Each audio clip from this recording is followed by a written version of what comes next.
Hello again. So I'm Ed Watson. I'm a teacher from Gloucester, and I've just written a book, Top Tips for New Teachers, to help new teachers entering the profession.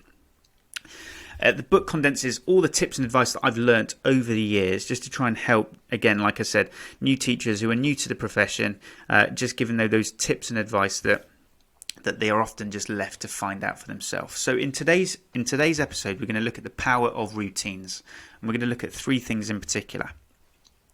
So we're going to look at entry and exit routines, being explicit, and the power of transitions.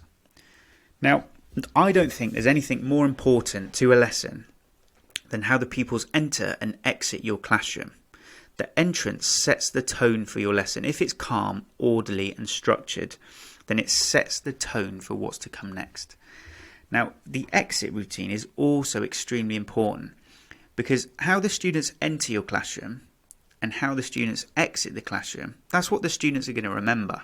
The stuff that's happened in the middle, potentially they're not going to remember as much. So if they know that for Mr. Watson, they enter the classroom in a really structured, orderly manner, and they leave the classroom, leaving it absolutely immaculate, perfectly clean, tidy, structured, orderly, in silence. That's how they leave the lesson. That sets the tone for you as a teacher, and it's just really, really important that is absolutely nailed on. Now, it also helps you make it automatic. If your entrance and your exit routine is 100% the same day in, day out, what it allows you to do is almost do it on autopilot. And it lets you pick up behaviours or pick up certain behaviours that you just wouldn't have noticed before, because, like I said, you're just doing it on autopilot. It's automatic. You don't have to think about doing it. For example, when you're driving a car for the first time, you've got so much to think about. It's just really difficult and it's mentally tiring. However, once you've passed your test and you've driven for a few years, it's just automatic. You don't have to think about when to change gear. You don't have to think about looking in your mirrors. That's what you want to aim for with your teaching. Just make it absolutely automatic. Once you don't have to think about it, you can then pick up certain behaviours. You can do different things within your lesson. And the last thing is, okay, well, what do you do? How do I know what I want to look for? How do I know what my entrance and my exit looks like? Again, from episode 1, it's the power of observations. Look at different teachers within your school. Who has the best entrance? Who has the best exit? What could you slightly do differently to make it even better? Have you seen anything on internet or on Twitter where you've seen some teachers that have got a fantastic entrance and exit routine? And then once you've got that in mind, once you know exactly what you're aiming for, it's then much easier for you to be able to do that within your own classroom environment. Now, when you're embedding a routine, it's really important that you're explicit and that you break it into small steps. So for an exit routine, make sure you break it all down. Don't give them 20 instructions. This is what I want you to do. This is what I want you to do. This is what I want you to do. After about 3 instructions, they're going to have forgotten it and it's going to become an absolute mess.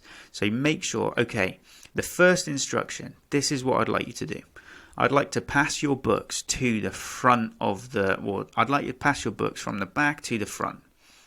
That's the first instruction. If they can't do that correctly, pass the books back, do it again. Do it again. Okay? Once they've nailed that part of the routine, then you can do the second part of the routine. Okay, now the books are on the front row. I'd like one person from the front row to pick up the books and put them in the box at the front of the classroom. Okay? If they can't do that, practice that bit again, practice that bit again, practice. Okay, now what I'd like you to do, I'd like you as a class to stand behind your chairs in silence. Oh, look, I'm really sorry. One of you spoke. We're going to have to do that again. Okay, so take a seat and practice each step on its own in isolation. Once you've done that a few times, the following lesson or a couple of lessons down the line, you can say, okay, right, exactly the same. I'd like you to pass your books to the front.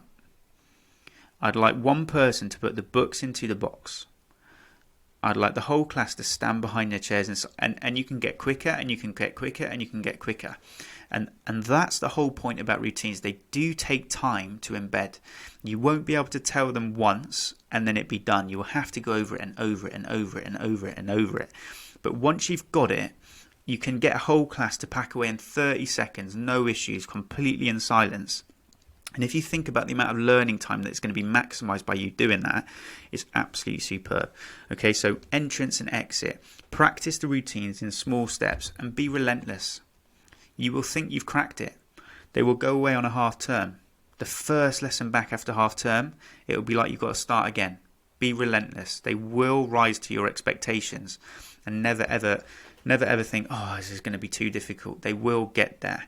Obviously, it's much easier if you've got a whole school routine. That's much easier. But even if you haven't got a whole school system for those routines, there is nothing stopping you, and I would highly recommend you creating that routine yourself.